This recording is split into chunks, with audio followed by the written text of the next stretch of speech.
Salam alaikum wa rahmatullah. On va continuer notre série de vidéos par rapport donc au livre de Ali Mohammed As-Sallabi qui parle de la vie du prophète Mohammed sallallahu alayhi wa sallam.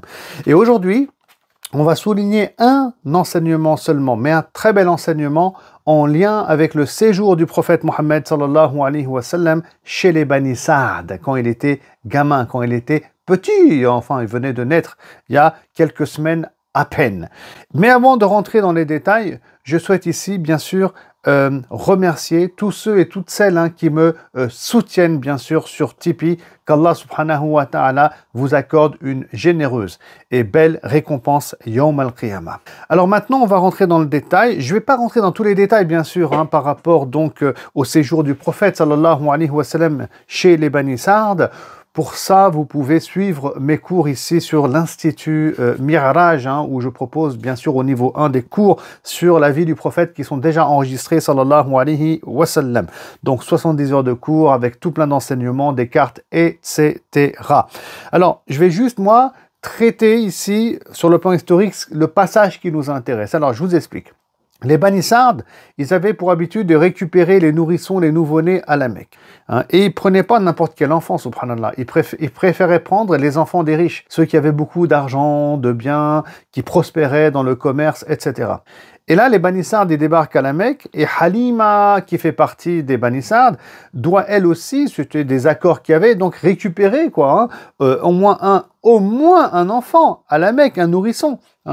Et là, elle arrive en retard. Ça fait que les autres membres des Bani Sa'd ont récupéré les enfants des plus riches. Et elle, du coup, elle est un peu dégoûtée, parce que c'est de l'investissement financier, tout ça en même temps. Elle a rien si ce n'est cet enfant qui s'appelle Mohammed, sallallahu alayhi wa sallam. Mais c'est pas une bonne affaire, par contre, étant donné qu'il est orphelin. Son père, il était décédé. Et donc, voilà, elle sait que si elle le prend, c'est de l'investissement, elle va rien gagner en échange. Et finalement, écoutez, elle le prend quand même. Et ensuite, sa vie, elle va changer. Il y aura plein de baraka, il y aura plein de bénédictions qui vont la toucher, sa chamelle va donner du lait, enfin bref, ses bêtes, moutons, brebis reviendront chaque soir le ventre plein.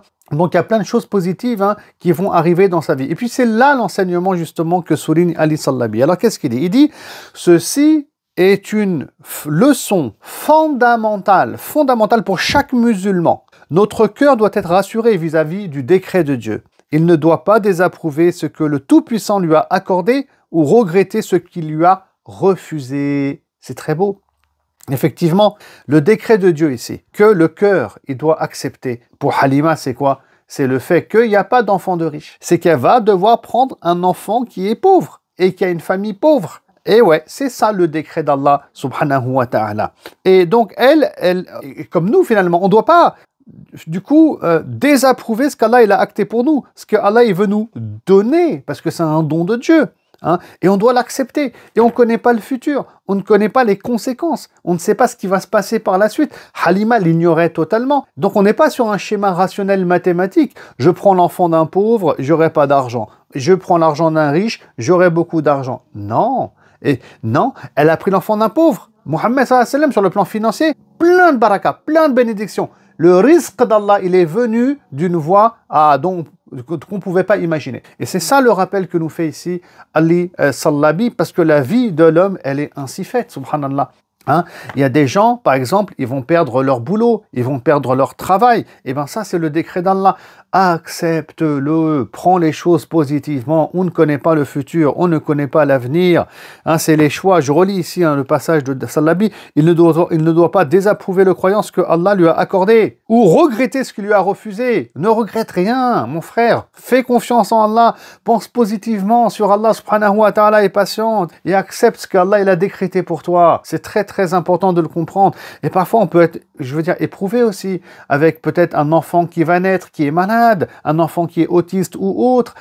Vous savez, c'est peut-être le fait d'accepter ce décret d'Allah qui va provoquer la satisfaction d'Allah et ton entrée au paradis. Et là, tu vas être heureux. Et donc, ce qui se passe dans nos vies, d'accord, les décrets de Dieu, que ce soit positif ou négatif, n'oubliez jamais que ça c'est sans doute un bien et une source de bénédiction dans notre avenir, dans ce monde, mais aussi et surtout dans l'au-delà. Et je terminerai d'ailleurs avec l'exemple de Youssouf, alayhi assalam, le prophète Joseph. Eh ben, lui aussi, il est passé par des moments difficiles. Il se retrouve dans un puits, il se retrouve en prison. Mais finalement, tout ça, c'est les décrets d'Allah, subhanahu wa ta'ala. Il les accepte, il ne connaît pas son futur en fait.